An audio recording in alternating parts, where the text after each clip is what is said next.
विविध भारती के सभी श्रोताओं का हम स्वागत करते हैं। और मित्रों, स्वास्थ्य को लेकर बहुत सारी चिंताएं हमारी बनी रहती है और रोज़ की ज़िंदगी में स्वास्थ्य से हमें दो चार होना पड़ता है।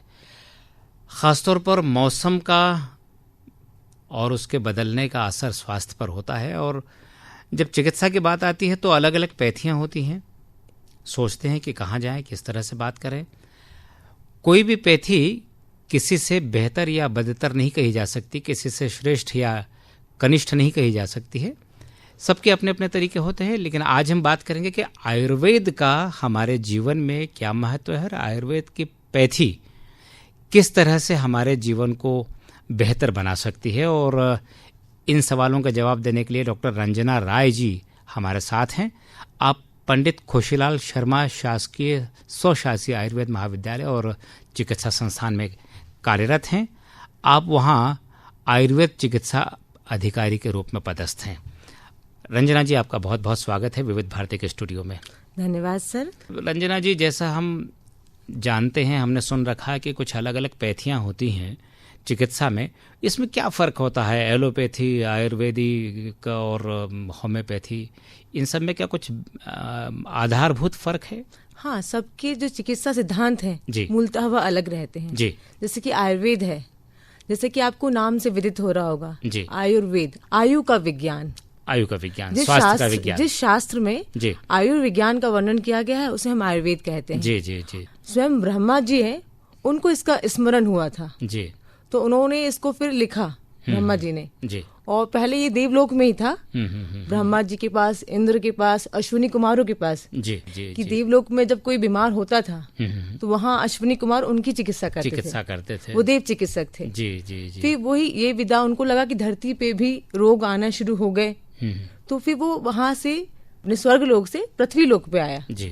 तो इसको जो एक ऋषि भारद्वाज थे जी, वो वहाँ गए थे देवलोक सीखने के लिए। वहां से वो इसको अपने पृथ्वी पर इस ज्ञान को लेकर आए। वहां से फिर आयुर्वेद अपने पास धरती पर आया। इसीलिए वेद शब्द इसमें जुड़ा वेद हुआ शब्द है, क्योंकि ये बहुत ही इसका महत्ता है कि कहाँ ब्रह्मा जी के द्वारा स्वयं इसको स्मरण हुआ है उन्हें। तो इस चिकित्सा में क्या महत्वपूर्ण माना जाता है? किस तरह से चिकित्सा होती है? कि क्या प्राकृतिक साधनों से इसकी चिकित्सा होती है या शल्य क्रिया इसमें महत्वपूर्ण होती है? इसका मूलतः सिद्धांत तो ये है जी कि आप हमारे यहाँ 3 दोष माने गए हैं जी, वात, कफ और पित्त। जब तक ये अपनी साम्यावस्था में है जी, तो हम स्वस्थ रहते हैं जी।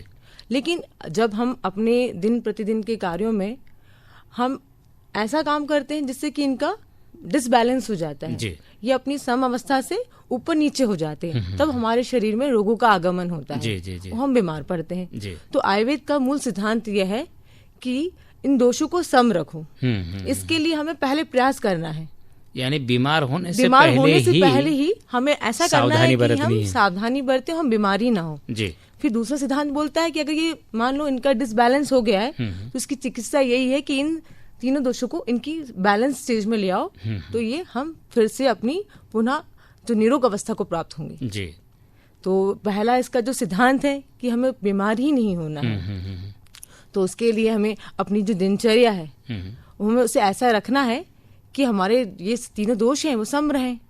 तो हम शुरुआत करते हैं इस बात से ही कि कैसे हम इसको सम रखें, कैसे अपनी दिनचर्या रखें, कैसे अपना खान पान रखें कि हम बीमारी के चपेट में ना आए। जी बिल्कुल, क्या सलाह देंगे आप? किस तरह से होना जैसे चाहिए? जैसे कि आज की जो लाइफस्टाइल है जी, जो लोग बिल्कुल भी लेट उठना, देर से सोना, खाना समय पे नहीं खाना जी, और एक जगह पे बहुत देर तक बैठे रहना जी, तो ये सब चीजें क्या है, हम अपनी जो इक्विलिब्रियम स्टेज है वात पित्त कफ की, उसको हम विषम खुद कर रहे हैं। जैसे कि आपने सुना होगा कि हमें ब्रह्म मुहूर्त में उठना चाहिए 4 से 6। इस समय अगर हम उठ जाते हैं तो इसके हमें आपको अनेक फायदे हैं जी। उस समय हमारी जो श्वास प्रश्वास है वो अच्छी रहती है, एनवायरनमेंट अच्छा रहता है, शांत रहते हैं। उस समय उठ के हम व्यायाम करें 20 मिनट का, थोड़ा सा प्राणायाम करें, तो ये हमने अपनी पूरी जो दिनचर्या है उसके लिए अपनी बॉडी को है ना पावरफुल बना लिया है जी। जिससे कि हमें पूरे दिन थकावट नहीं रहेगी, हमारा काम में मन लगेगा और हम अपने ब्रेन को जो इंस्ट्रक्शन देंगे वो फॉलो करेगा जी। क्योंकि हमने सुबह से अपनी बैटरी चार्ज कर ली है।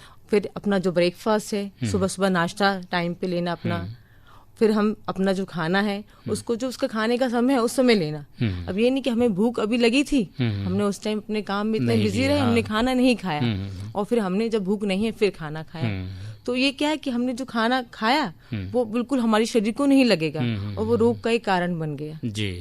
तो इस तरह से अगर हमने समय पे खाना खाया और फिर खाने के बाद जैसे कि हम बताते हैं कि छोटा सा वज्रासन लगा लीजिए खाने के बाद 5 मिनट का, तो वो जो हमारा खाना है उसका पाचन क्रिया अच्छे से होगी, तो उसमें से जो हमारा सार निकलेगा और हमारी जो धातुएं हैं वो पुष्ट होगी और हम हेल्दी रहेंगे जी।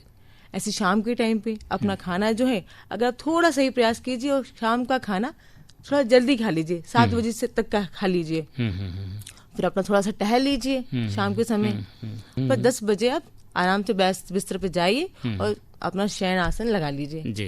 तो आपका जो दिनचर्या ठीक रहेगी, आपको मानसिक जो टेंशन होती है जी वो नहीं रहेंगी, आपको काम का लोड नहीं आएगा जी, तो आप स्वस्थ रहेंगे। तो ये तो बात हो गई दिनचर्या की।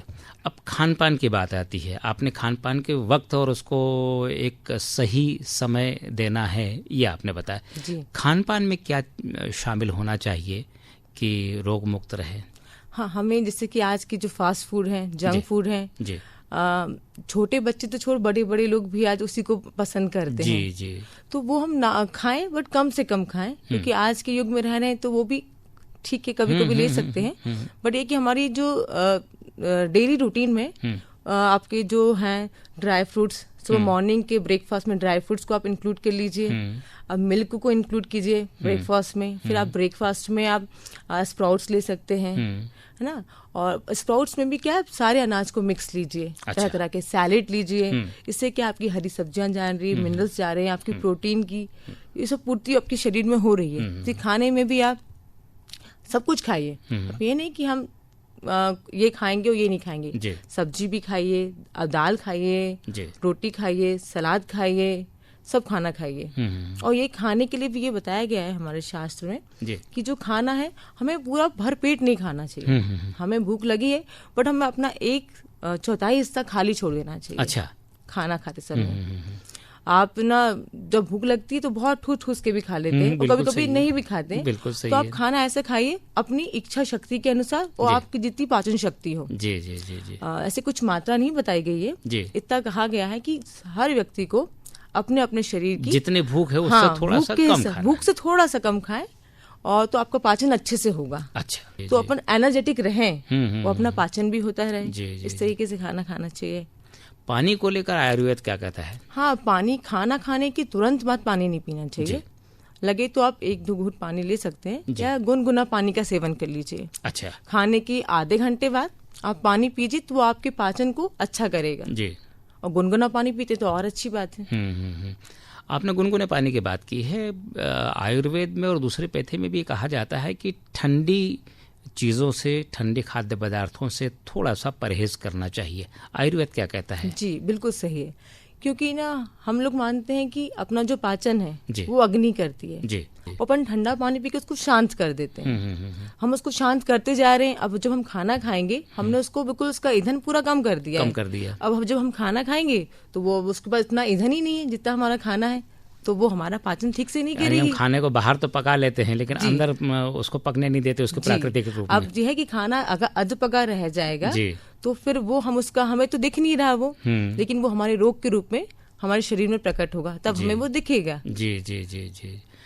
अच्छा, आपने दिनचर्या को लेकर बताया और ये एक सामान्य व्यक्ति के लिए तो बहुत सहज है इन चीज़ों का पालन करना, लेकिन कुछ लोगों के रोजगार ऐसे होते हैं जी, कोई रात में नौकरी करने जाता है, रोजगार करने जाता है, कोई शाम को जाता है, कोई देर रात को जाता है, कोई बहुत भोर में जाता है, कोई दोपहर में जाता है, तो ये सब लोग रोजगार के हिसाब से पालन कर सके अपनी दिनचर्या का, ऐसा कोई तरीका है आयुर्वेद में? हाँ, इसके लिए एकदम सही तरीका तो नहीं है जी, बट ये कि हाँ वो थोड़ी बहुत चीजें फॉलो करें तो जो कॉम्प्लिकेशंस आते हैं जी, तो वो उन्हें कम आएंगे। क्योंकि मैंने खुद देखा है जब मरीज हमारे पास आता है और वो बताता है कि हमें ये बीमारी है जी, तो हम उनसे ना पूछते हैं आपका व्यवसाय क्या है। तो वो बताते हैं कि हमारा व्यवसाय ये है कि हमें रात को जागना पड़ता है, हम गार्ड हैं, कोई किसी फैक्ट्री में है, या कोई किसी नाइट गार्ड ड्यूटी है। करते हैं। जी, तो हमेशा वो यही शिकायत करते हैं कि उनका जो खाना है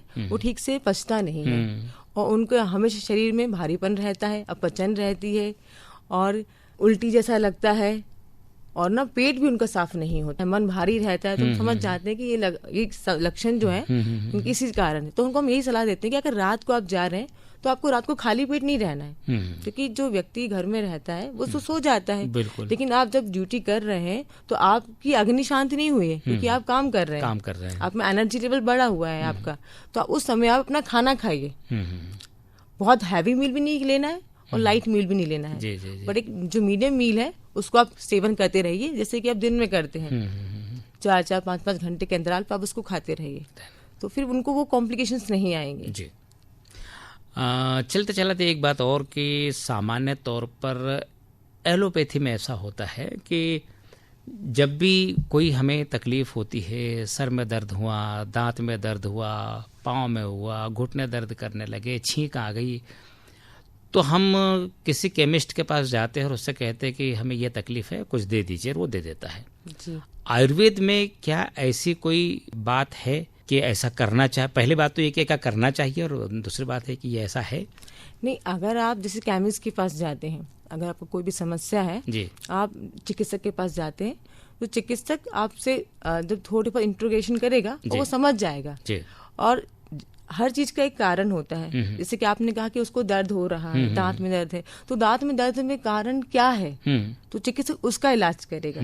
जैसे कि एलोपैथी है उसमें सिम्टोमेटिक ट्रीटमेंट होता है कि जैसे लक्षण दिख रहा है और लाक्षणिक चिकित्सा हम करते हैं, बट आयुर्वेद जो है मूलतः कारण की चिकित्सा करता है। तो वो देखेगा कि कारण क्या है। दर्द, सब में दर्द एक कारण है, एलोपैथी के बस एक दवाई है कि वो दर्द की दवाई दे देगा, दर्द निवारक, बट आयुर्वेद जो है वो मूल कारण पे पहुंचेगा, उस जड़ की चिकित्सा करेगा और उस जड़ जब खत्म होगी तो उसका वो जो दर्द है वो स्वतः समाप्त हो जाएगा। यानी आपके कहने का आशय है कि यहाँ स्व चिकित्सा नहीं चलेगी। जी जी, जो चिकित्सक है, वैद्य है जी, उन्हीं के पास हमको जाना पड़ेगा और उन्हीं से हमें निदान लेना चाहिए उसका। जी। बहुत बहुत धन्यवाद डॉक्टर रंजना जी, आपने बहुत महत्वपूर्ण जानकारी दी। आप आज हमारे विविध भारती के स्टूडियो में पधारी, आपका बहुत बहुत धन्यवाद। जी धन्यवाद।